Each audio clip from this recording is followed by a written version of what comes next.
Government Forum in this session will be examining the role of combined authorities in shaping and delivering the Levelling Up agenda. After a sort of 4-year hiatus on regional devolution, the Budget's announcement of a combined authority deal for West Yorkshire signals a change.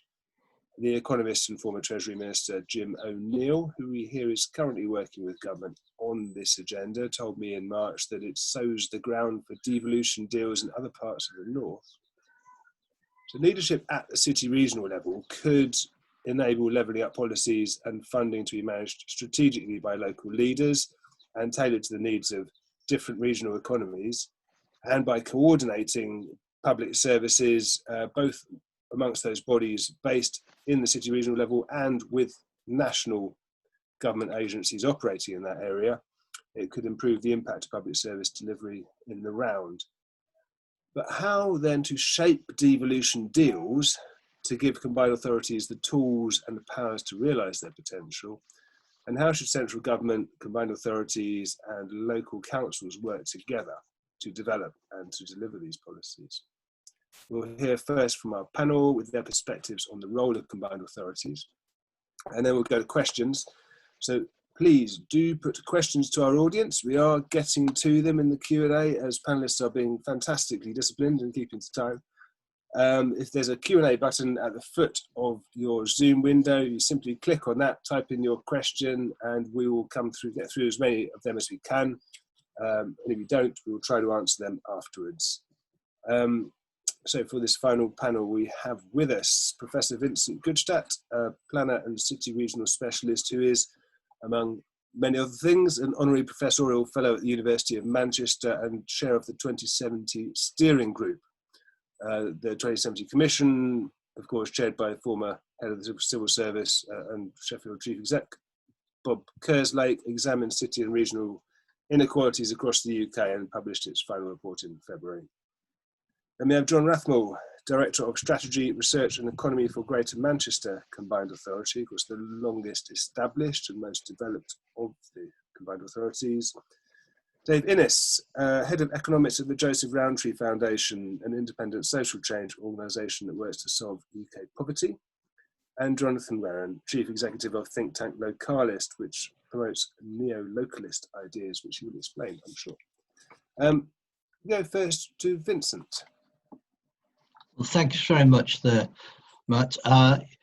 As you said, I am with the UK 2070 Commission chaired by Lord Kerslake, and for those of you who don't know it, it's an independent commission looking at the deep-rooted inequalities across the UK. It came out with a report, as you mentioned, in February, which sets out a 10-point plan. In many ways, I think I would say that as a context for the discussion we're having today, and has been a context for a discussion throughout the day, is that a key element of what we have argued for is the need for a comprehensive approach across a whole range of areas if you're going to address the issues of levelling up, especially within the COVID context, which is subject of today's discussion. And therefore what we're talking about today about, in effect, devolution, the role of combined authorities, is a key part of that, but is only part of it, and you cannot expect it to succeed without other things being in place. The 10-point plan is quite extensive. It covers kind of 3 broad areas. It covers infrastructure and the need for a revolution in that to recalibrate the nation in terms of its physical infrastructure and human capital particularly. The economic drivers, reducing our dependency upon the Golden Triangle of London, Oxford and Cambridge, which in driving certainly the high-tech end of things. And then institutional change to make us fit for purpose, which we clearly are not, including the decentralization of people, finances and power. And in that context, as in a context, I think, for the whole discussion, what we have shown is the very extensive and deep and unacceptable inequalities that exist, which everyone would say they take for granted. But in fact, when we started this only 18 months ago, we were faced with what I would describe as those who are like climate change deniers. They denied, they didn't, some actually said there wasn't any inequality, or others became biblical and actually said, well, aren't the poor always with us? And then there were those who were like Canute and said, well, if the tide rises, in London and it rises generally, everyone will benefit. Those we had to put away those arguments. Bob Kerslake was absolutely central in his thinking that we had to nail it and put it away to demonstrate that not only were the differences, but the inequalities were totally unacceptable, not just in equity terms, but also in terms of people's lives. And it was not surprising, and it's going to be relevant to the discussion we're having, that we are the most centralized country in the way we are run on the most developed countries in the world, and we actually are the most unequal. It is not. There's an interesting coincidence, but it's more than a coincidence that that's the case. And then the other question we put to it is that it's the situation we have is that no one is winning. That in fact the cost of the inequalities we face is actually central to the problems that the areas that are growing face. And we actually spend a lot of our subsidies or our exchequer payments in subsidizing failure, whether it's a high cost of housing in London and the subsidy of rents there, or else the high cost of providing benefits to places like Liverpool, Newcastle, and so forth. In terms of the impact of COVID, we are have been revisiting our conclusions to make sure that they are still sound, or whether they need to be changed in the light of COVID. The work's not been published yet, but in principle, what's coming out is that despite what people said about COVID being a leveler, it has not been a leveler. And it's going to require a rebasing of our economic assumptions, not only in terms of the starting point, because it would take at least 5 years to get back to where we came from, even at past rates of growth, but also even the trajectories are on. And that in fact, the assumptions we've used that underpin some of our many evidence-based policies need to be reconsidered. So there are going to be serious issues, what it might mean for that. And I think for those who actually still are skeptical and still want to argue trickle-down theories as the way to tackle inequalities, I think the answer was given by one of your earlier speakers today, Matt, where I think he said we can no longer rely on London's growth. London's going to face the serious problems itself. So we need to have some other instruments in the bag, as it were, to tackle it. So where do the combined authorities fit into this? Well, I think in as much as they are in the main centered around the major city regions, the thing is they have to succeed. If you don't get the major cities, the combined authorities and cooperative working that's associated in one form or another working, then in fact leveling up will not succeed. In fact, the economy will not succeed. And in fact, what we have argued very strongly is that the issue is no longer one about towns versus cities and getting into some form of competition, that we all need each other to succeed. And in fact, the towns who are often described left out also require very successful cities to do so. The second thing is that in fact, one size does not fit all. Therefore, you have to have local areas defining how they actually work together and combine. Equally, we also need to make sure that when we are into devolution and we're having combined authorities working for extensive areas, they don't fall into the same trap as central government and leaving the local communities out. We have to have new forms of engagement that cover strategic areas, and whether that's citizens panels or whatever form, but tailored to the locality. And then finally, we actually have argued that when we come to devolution, you have to go beyond just levelling up to Manchester, which has often been the way it's expressed. That actually Manchester, as far as I'm concerned, it's only just started. That actually where it needs to get to needs to go well beyond what often are just responsibilities that have been transferred to Greater Manchester to actually the powers, resources, and independence to act upon that. And that is something we need to actually be very clear upon. There needs to be a change.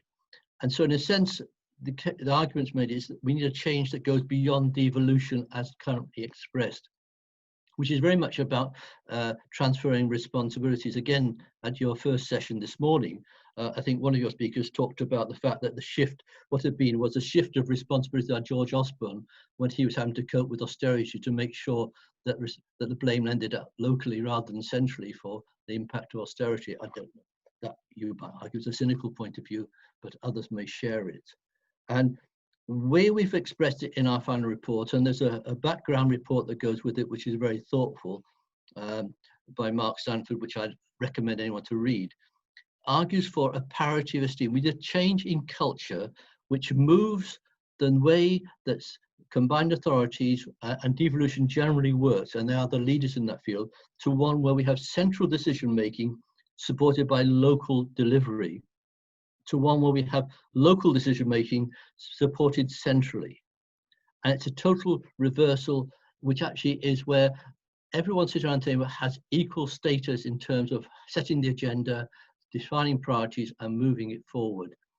And as a context for that, there's also, it should be decided locally what, in fact, the choice of things to be devolved should be related to their needs, related to their circumstances, related to their geography. And it should be moving on from a deal-based process to one which is based upon an entitlement to devolution and actually creating much stronger combined authorities.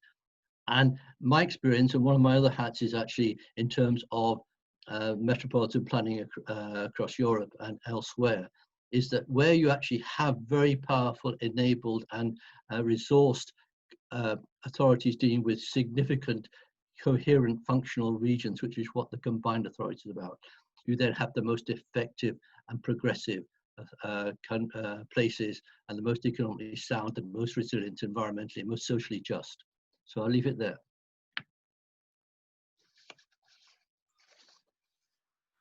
Thank you very much indeed, Vincent. Can we go to John for your perspective? Yeah, great. Thank you. Thanks, Matt, and good afternoon, and thank you very much for the opportunity to take part. And it's very helpful to be following Vincent, because the work that he and Lord Kerslake have done on the 2070 Commission has been a powerful driver of our thinking and sort of understanding of the issues here. And the levelling up agenda itself, which was clearly a main focus for the new government after the election in December, has dropped out of public debate, perhaps during the COVID crisis. But in many ways, the crisis has thrown some of the underlying issues into sharper relief. So this is a very timely discussion, and I'll spend a few minutes just on the perspective of of a combined authority. In this case, the Greater Manchester Combined Authority. First point, I mean, levelling up clearly means different things to different people, which is part of its political effectiveness. But for me, it's in the end, it's got to be about outcomes, and that's where the people in places or community who've in the past felt that they're not at the level of others, and generally that, but not always, that's about prosperity, feel that they're moving towards what they see as the success of others. And in the context of mayoral combined authorities and devolution, as Vincent mentioned, at times this has got into a rather stale debate about relatively minor powers and levelling up to Greater Manchester. A personal favourite of mine was when we had a debate with central government about whether Greater Manchester wanted the power to regulate laundries, which was apparently a power held elsewhere, which may or may not be useful, but didn't feel quite up to the scale of the task. Fortunately, the debate sort of then moved beyond that and being much more about investment and often around infrastructure such as Northern Powerhouse Rail, which as I'll come on to in a moment, I think is part of the answer, but not sufficient in itself. I mentioned that COVID has I think shown some of the strengths, but also the challenges, and thrown them up in rather sharper relief. Often of challenges and strengths we knew were there, but the additional pressure of the crisis has brought them out more clearly. I mean, certainly from our experience in Greater Manchester, some of those strengths have been around the sort of the integration of the health and the public service response to the crisis, the joining up of service delivery through local hubs, the integration of health and care, where I think a lot has been achieved very quickly. And also on the economic agenda, sort of more an area I work directly on. There's the joint working with businesses and the ability to move quickly and respond to the situation as developed has also been particularly powerful. But it's also shown up very clearly the weaknesses. I mean, the underfunding of social care, for example, which I think we all knew was there, but you could see the consequences of it much more powerfully. and I think in relation to devolution, one of the particular sort of noticeable features of the mayoral combined authorities over the last few years has been the soft power, if you like, the convening power that they've been able to bring and drive developments. And I think the development of the Good Employment Charter in Greater Manchester being a good example. I think we've seen the benefits of that, but also some of the limits of that in the crisis, and that also you need the resources to respond to some of these big economic challenges. And I think there's an opportunity to start addressing that in the Treasury announcements coming in the next 2 weeks. So we'll see. I mean, we're quite optimistic in terms of our discussions with central government at the moment about this agenda. There's there seems levelling up, I think, will return front and stage because it's a political requirement as much as anything else. There still seems to be an appetite in government for further devolution, and it's sometimes helpful to remind ourselves why we embarked on it in the first place, which is that we've seen centralised approaches haven't worked in several areas, and particularly around driving productivity. And some of what we've been able to do around integrating health and care with the economic agenda, thinking about infrastructure in the round has been really powerful, and that's what we're starting to return to. I mean, will it reach the scale of ambition necessary for the sort of comprehensive approach that Vincent talked about? I mean, it seems unlikely in the short term, but hopefully we're moving in the right direction.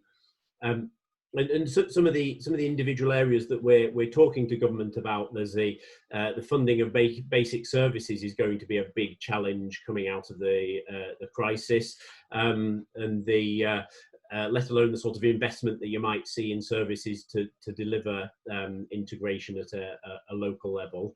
And on the economic side, as I say, we'll see what comes in the July announcement, but there are definitely opportunities for short-term investment in infrastructure and around a local skills and employment response to some of the unemployment increases we've seen, with more to come.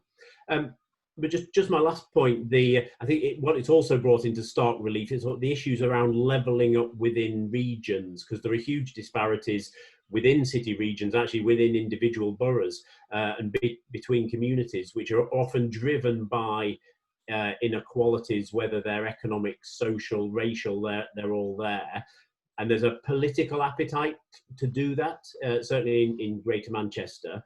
But there's little diversity in our leadership, and I think this links to the point Vincent was making about new forms of engagement. And there's also, to be honest, little diversity in our officers. The officers who are engaged in this. I mean, I think this is not the least diverse panel I've ever been on, because I have been on one where 75% of us were called John. But it does show who is sort of involved in this debate at the moment and who isn't, and I think that's got to shift in within city regions as well. So in conclusion, just briefly, I think the levelling up debate is one that I think will clearly return. It'll have to gain more definition around outcomes. Will the government go far enough? I suspect not to satisfy Vincent, but hopefully we're heading in the right direction. And the strengths and challenges that COVID have highlighted has given more impetus to that, but there's also a whole lot of issues for us to think about and tackle locally, as well as the relationship between central and local government.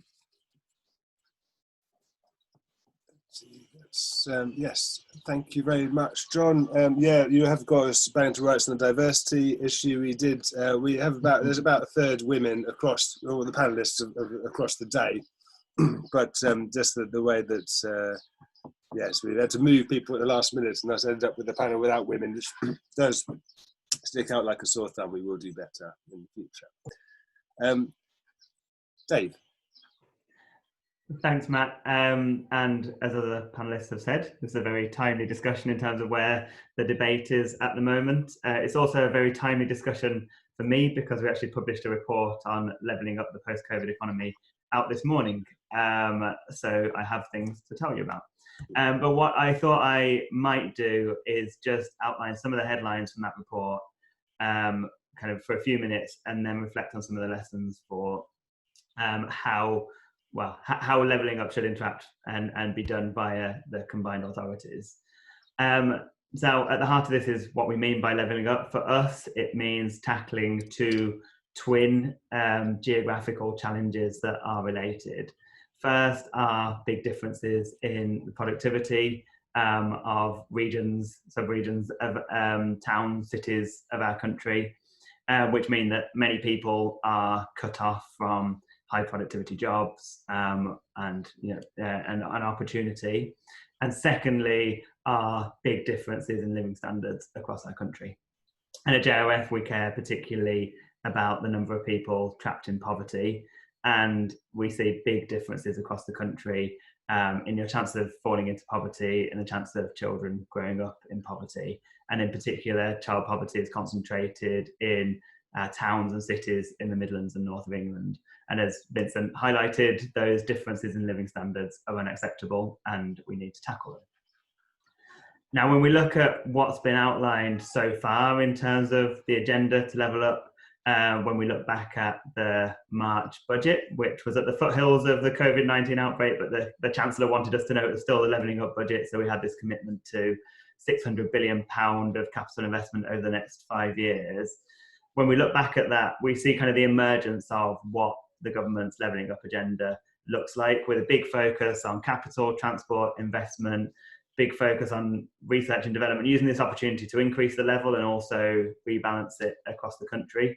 In the last few months, we've also seen an emphasis on green jobs. Now, all of this is really good, sensible policy that could bring more productive jobs into regions of the country where they're currently missing. But for us, it's only the start of an agenda that would truly level up for both productivity and living standards in the way that we need to. So what we do in the report is highlight 3 areas that we think need a much bigger focus in the national levelling up agenda. And they are skills. So we know that skills are absolutely vital to allow people to progress out of low skilled work, and we highlight the need to invest more in basic digital and vocational skills in particular. Skills also matter for productivity and shape the jobs that are available locally, so we shouldn't just think about them from an individual level. The second is local transport. Now, when we look back at that March budget, we might think there was this announcement of a new local transport fund, this £4.7 billion over the next 5 years. That was only just over about 50% bigger than the amount committed to potholes. It was not a big enough share of that £600 billion. And we know that local transport investment can unlock opportunities for people who currently are disconnected from job opportunities, even though they might live pretty close by, a mile or 2 away, but the public transport just doesn't exist to get them there. And the third area is thinking about the bits of the economy that are often overlooked when we think about improving productivity. And that's lots of our low wage sectors where a lot of people who are trapped in work poverty tend to work, sectors like retail, hospitality and leisure. And our other research shows that there are lots of opportunities to improve productivity there if we look for them. Then the final headline from the report is one thing we're worried about is the geographical impacts of COVID-19. And what we've seen is that unemployment has increased fastest in places that went into COVID-19 with the highest unemployment rate. And there's a worry that the next few months and years could see the levelling up challenge get much harder if we don't act now. They're the headlines from the report. What do they mean for combined authorities? So I just want to highlight 3 lessons that I think are really important. The first chimes with what Vincent and John have said, and I'm sure Jonathan will do as well, that levelling up is a series of local challenges, essentially, and that means that we need to act locally. But thinking about the situation that we're in at the moment, we need to act locally, but we also need to act fast, we need to act now, and we need to act on quite a few different dimensions. And that means that we need the convening power that John talked about of joining up lots of interventions at a local level. So we need to think about job creation schemes, but also how they can be used to boost skills and fix some of that skills problem over the next couple of years. But we need to tie that in with the job search programs that enable people to access those.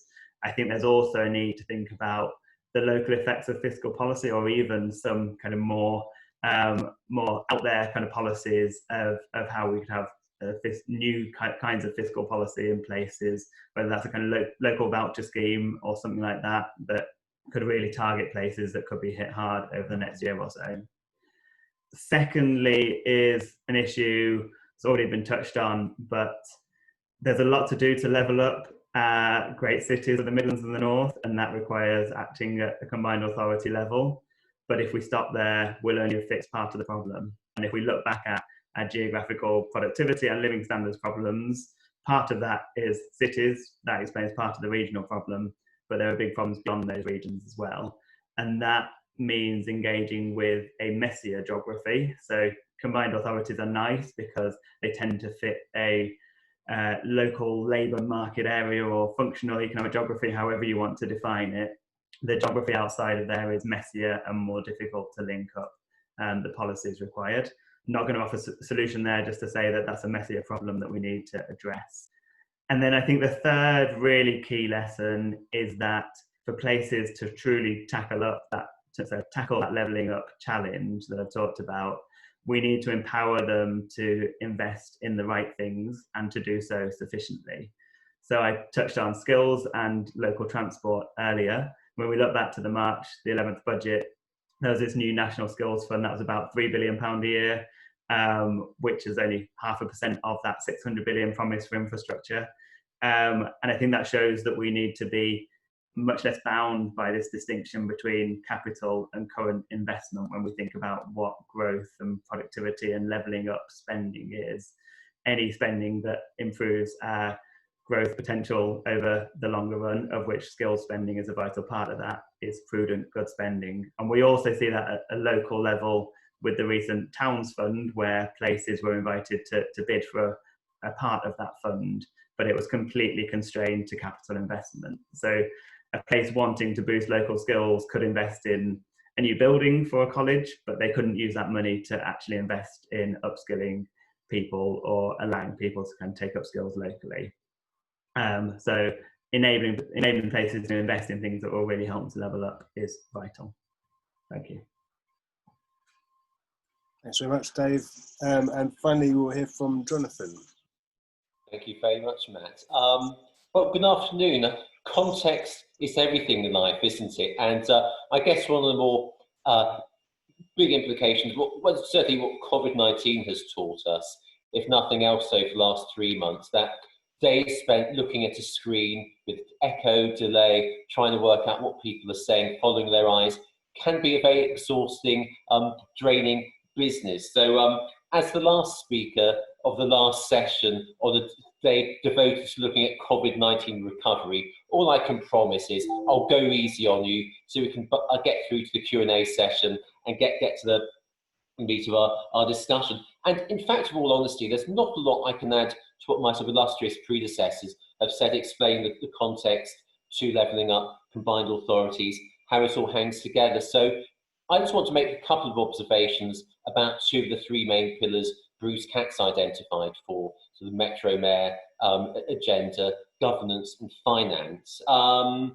Combined authority, well, speaking to senior civil servants, we have done for research projects recently, look, it's the only game in town. We wait for the English devolution white paper in September. Well, I say that. Sajid Javid promised it would be ready nearly in February 2018 when he was Community Secretary.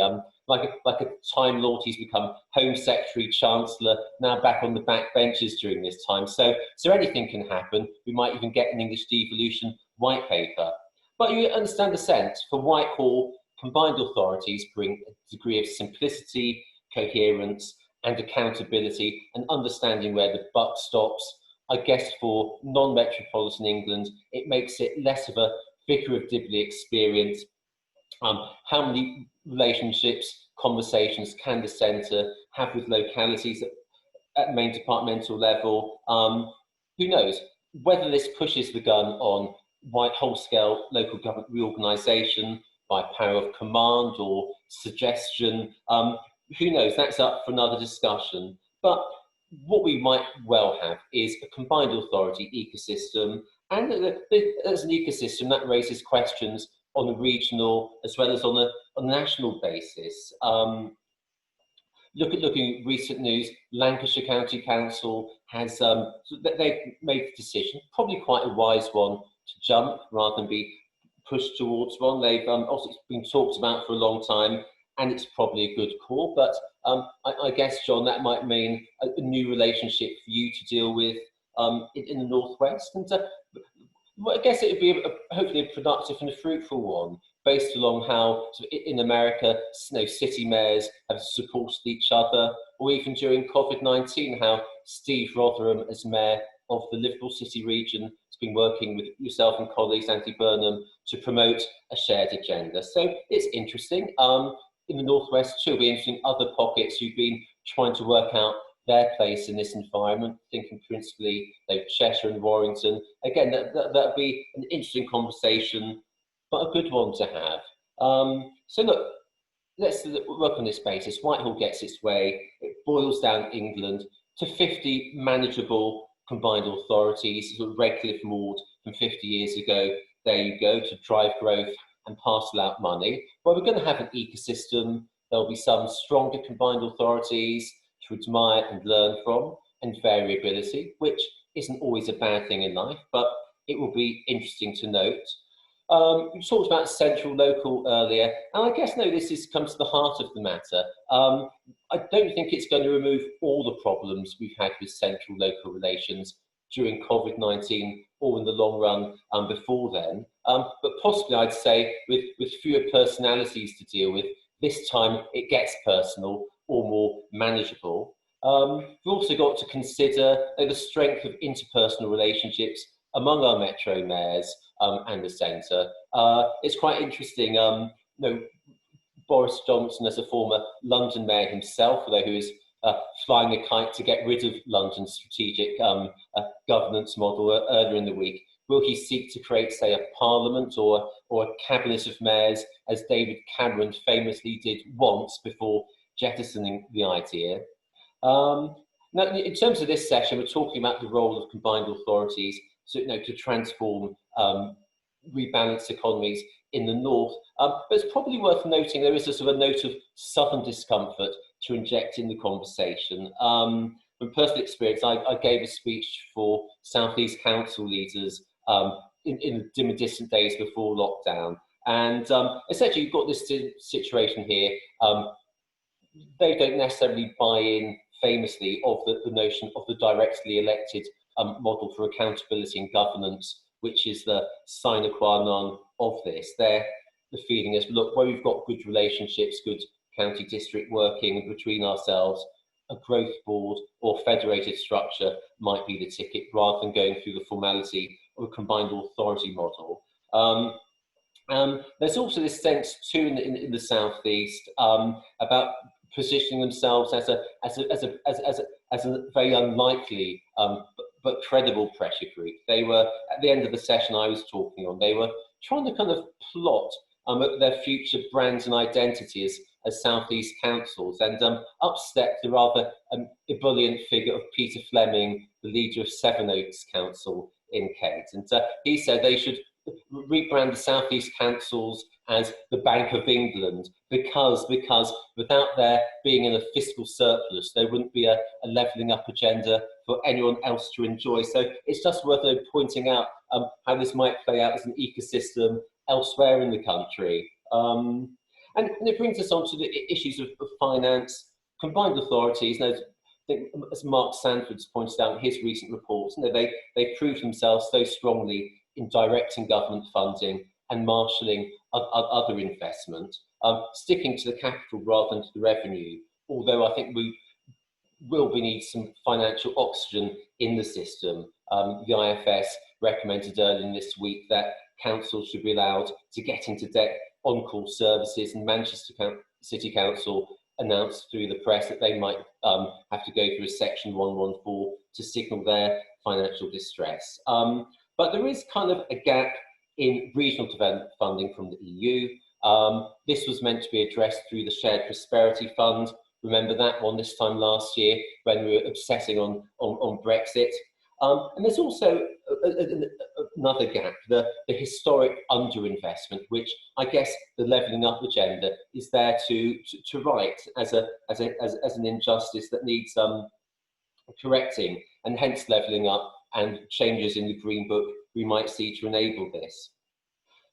I guess the question we'd like to ask is, can you combine making up historic investment shortfalls, former EU funding, as well as government directed investment, and build something strong that maybe wasn't there before to help build back better, build back faster?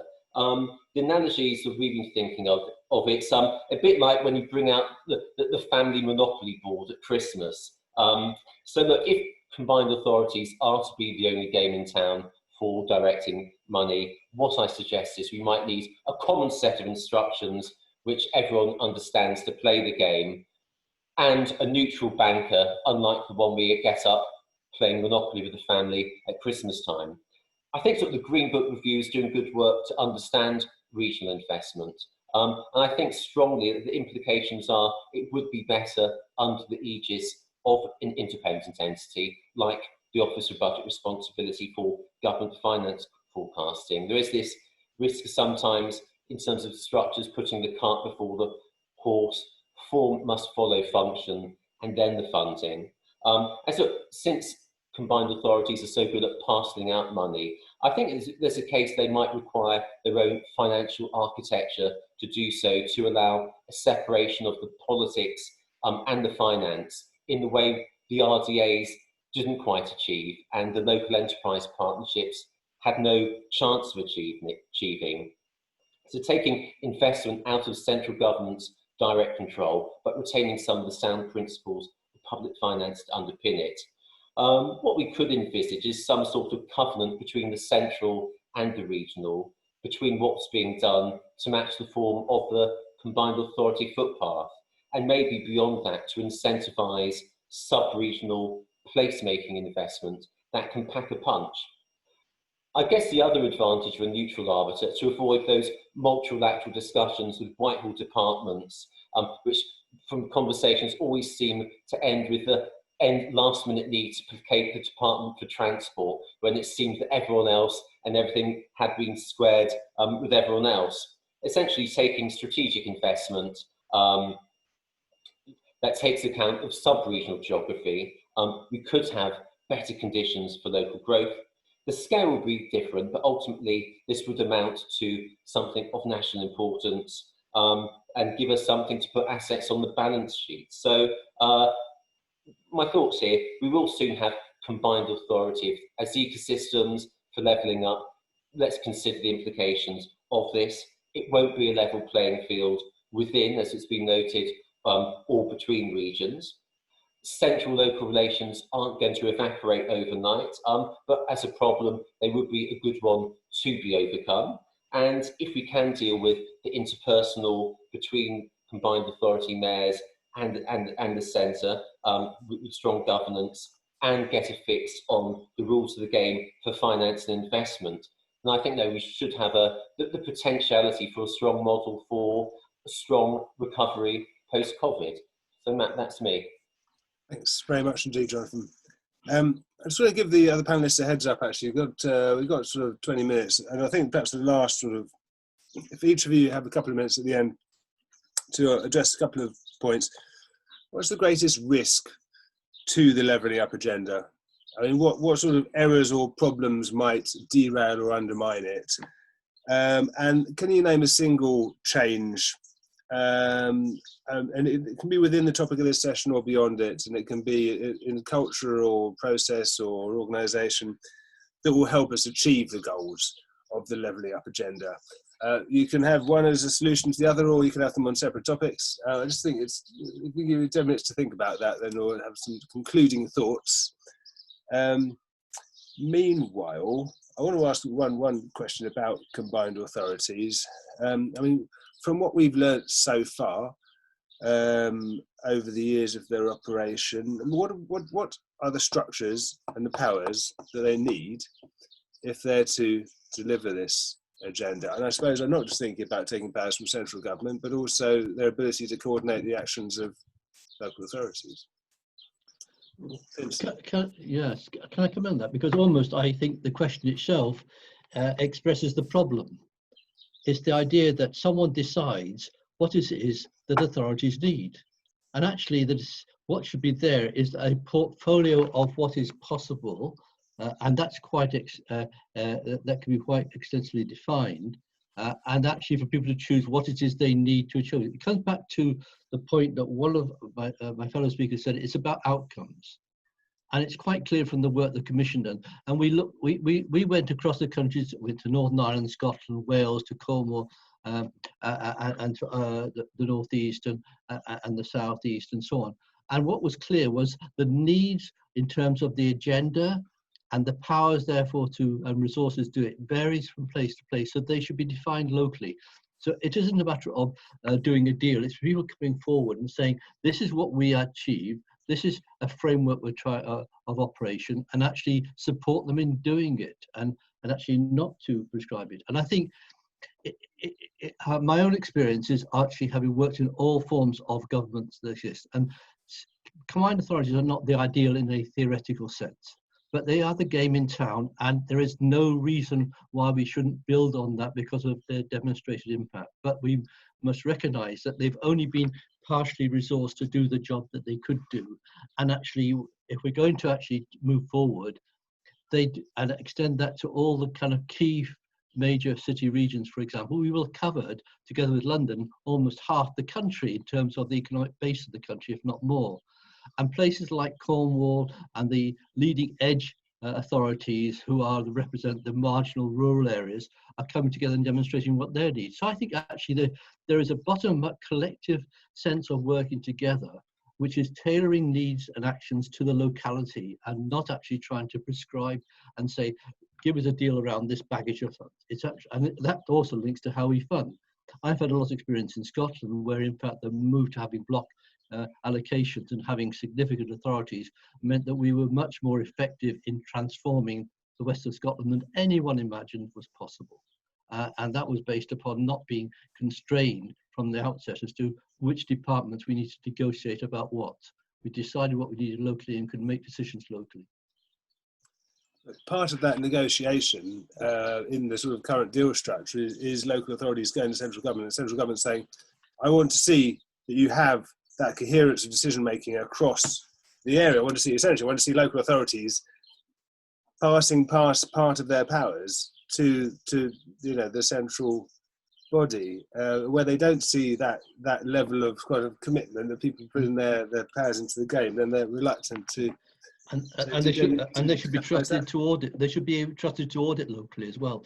You know, there's a whole change in culture here that's required.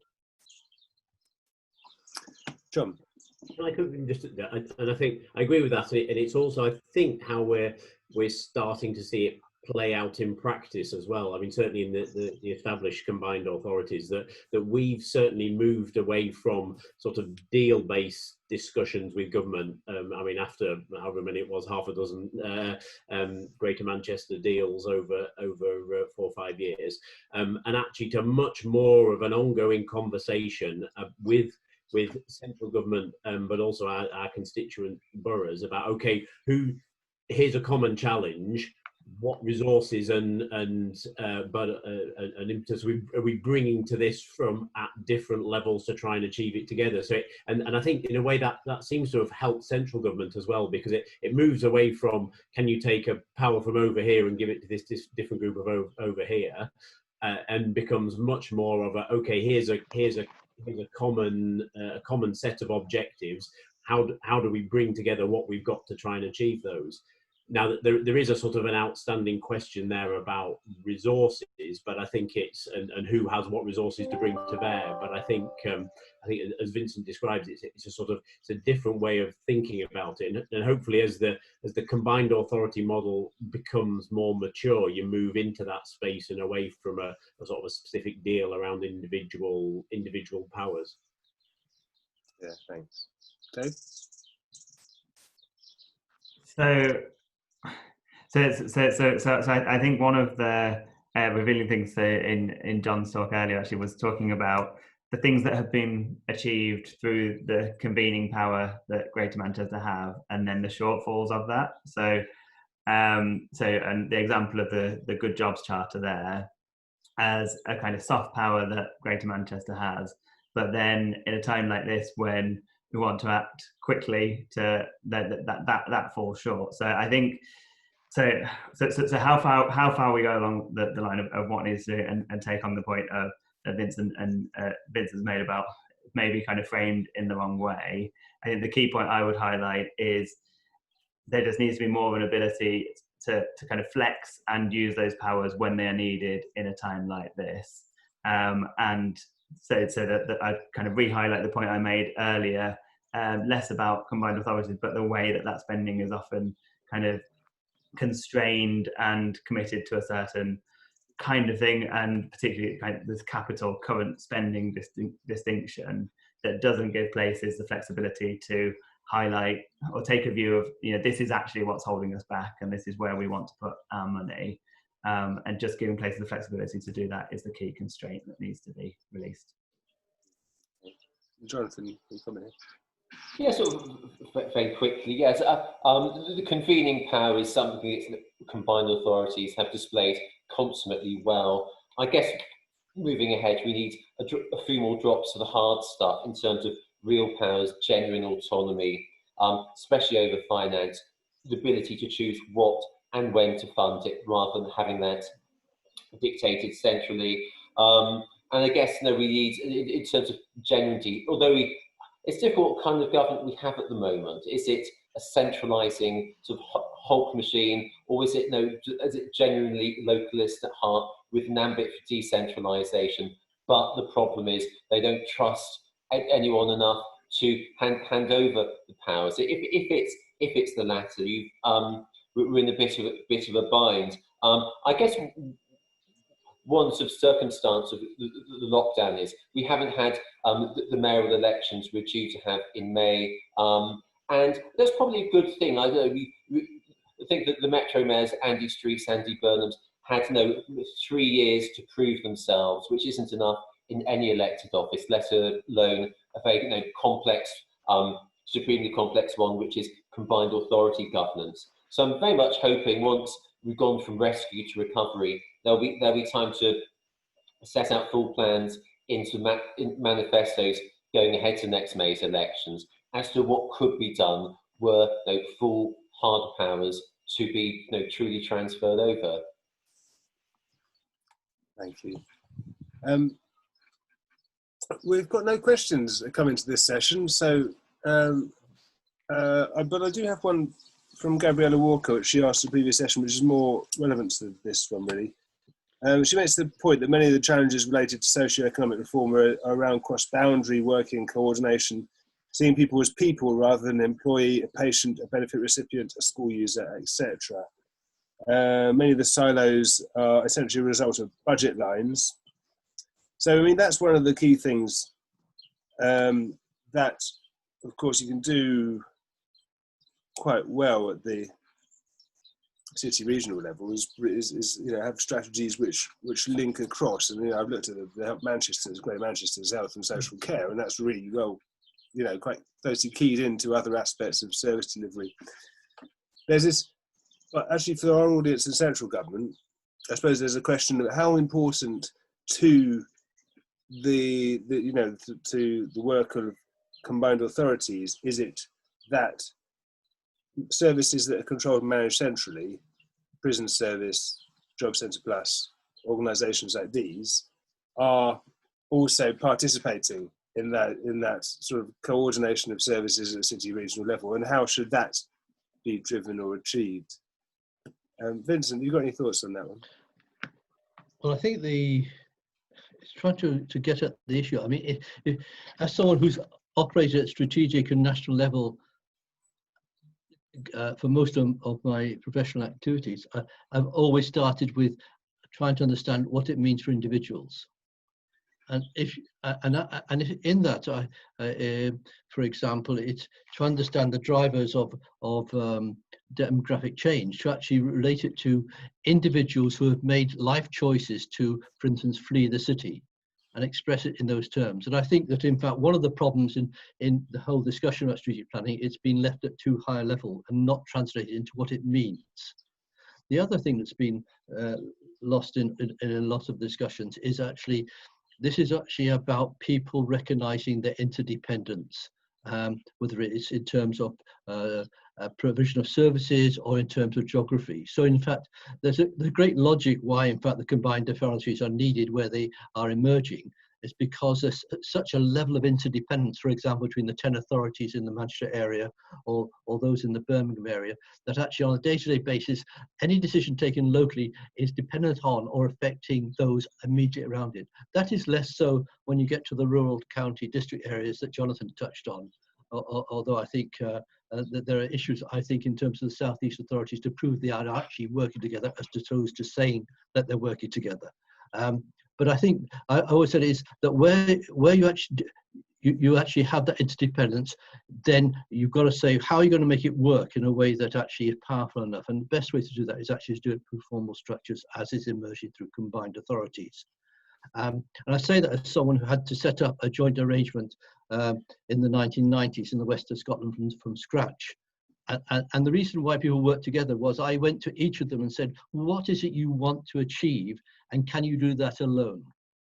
And they all declared what their priority was and actually knew that they were dependent on others to achieve it. And it's that level of interdependence and recognition of it is the starting point for discussion, whether that's about authorities or about service delivery. So I'd go back to, you talked about prison services or other factors. Start with, well, what is it you need and can you do it on your own? If you can't, then let's work with us. John, I'll put this question to you, and then we'll have to. I'll come back to the sort of wrap-up questions just to make sure we get time for all of them. But yeah, how is it working with centrally managed services, and how could it be improved? Yeah, well, as you mentioned, this sort of integration and a person-centered approach has been a big part of our thinking. I mean, both around health and care, devolution or delegation, and how we sort of knit that together with our public service reform agenda as well. And I think the COVID crisis again has been a sort of a big impetus in that area, because it sort of forced the system to go further and faster in that direction in quite a helpful way, I think. So the discussion now is about how you build on that and establish it. But I think there's also a challenge there, which I really thought about before this conversation, but about how you take that into the economic sphere as well. I mean, given that for the first time in a good many years, we're going to be dealing with high and rising unemployment, and that sort of person-centered approach, which we've done in smaller areas like the Working Well Employment Programme, but at relatively small scale. How do you translate that into a person-centered economic agenda, which isn't just about building infrastructure, but is about dealing with some of the economic impacts coming out of this crisis? I think it should be quite a fruitful area for us to think about. Thank you. I do want to come back to these last questions. We're really on about kind of a minute each now. Yeah, greatest risks to the Levelling Up agenda, single change that might help promote it. And I'm getting other order. Jonathan, can we come to you first? Single change that might promote things.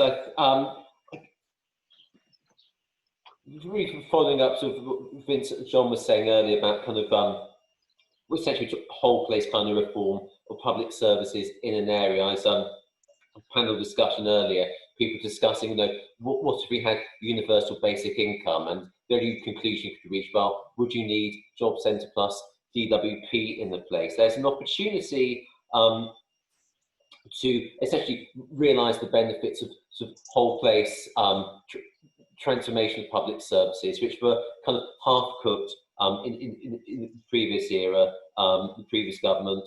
I think that what it comes down to is fiscal autonomy, fiscal devolution, the ability for combined authorities with their partners to be able to direct money they raise from their own areas to their own needs will be crucial. The other thing is none of the levelling up agenda is going to work unless people see a benefit in their ordinary lives. So I think in parallel with kind of the big state build intervention projects will be probably bored to death of this time tomorrow.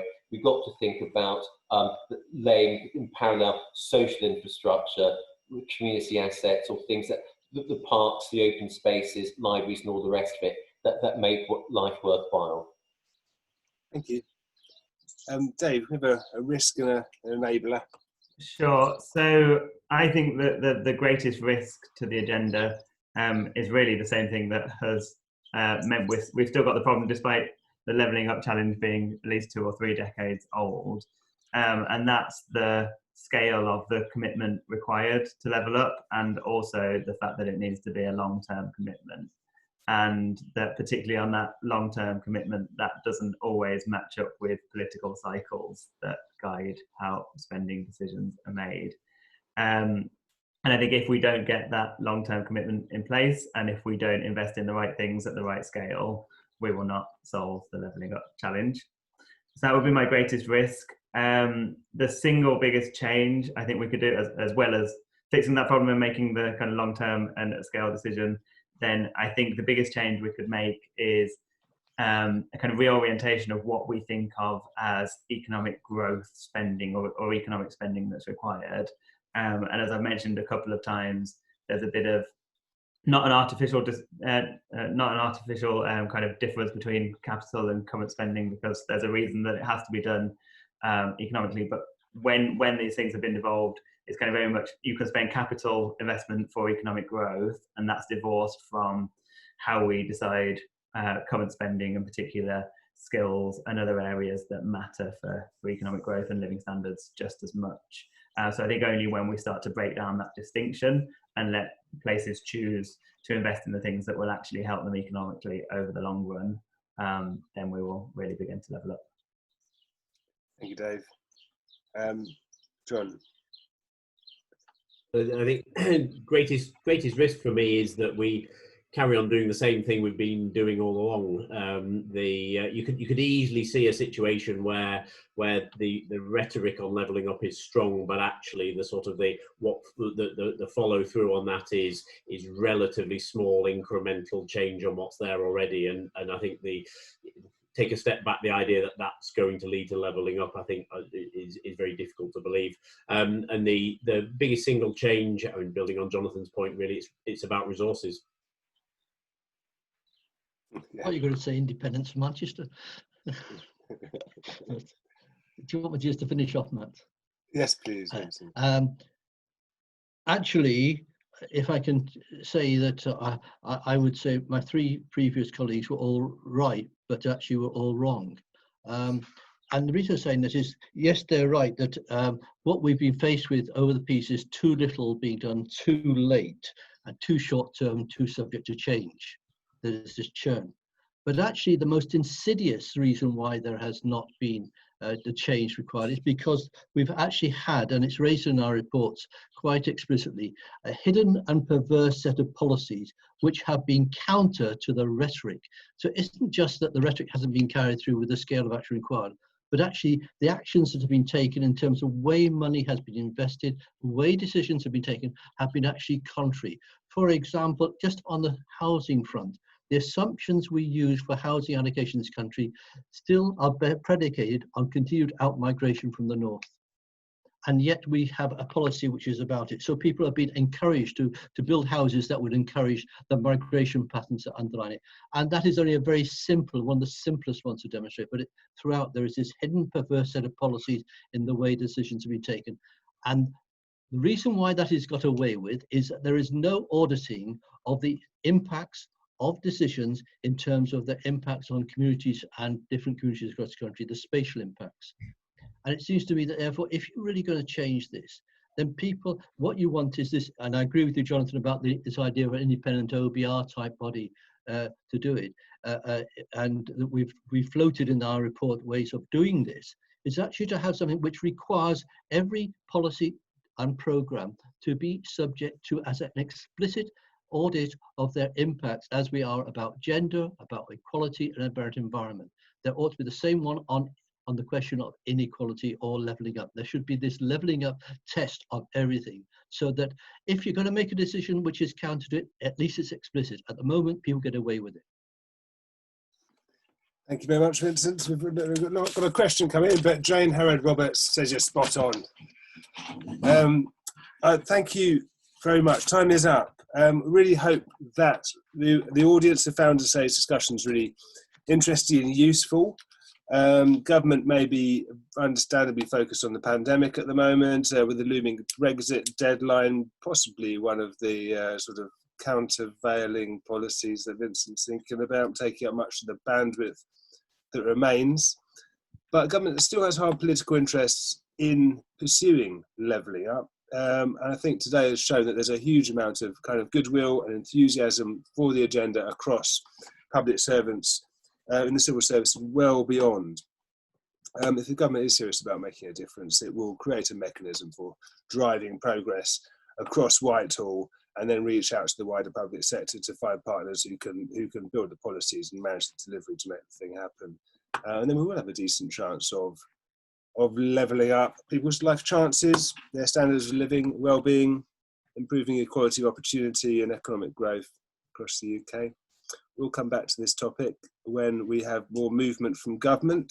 Meanwhile, we'll be publishing reports on all 4 of these sessions, which you'll receive by email, along with a link to a recording of the whole webinar. And meanwhile, thank you very, very much indeed to our panel, to the Centre for Public Impact, our knowledge partner, and to everybody viewing. And thank you for your time, and goodbye.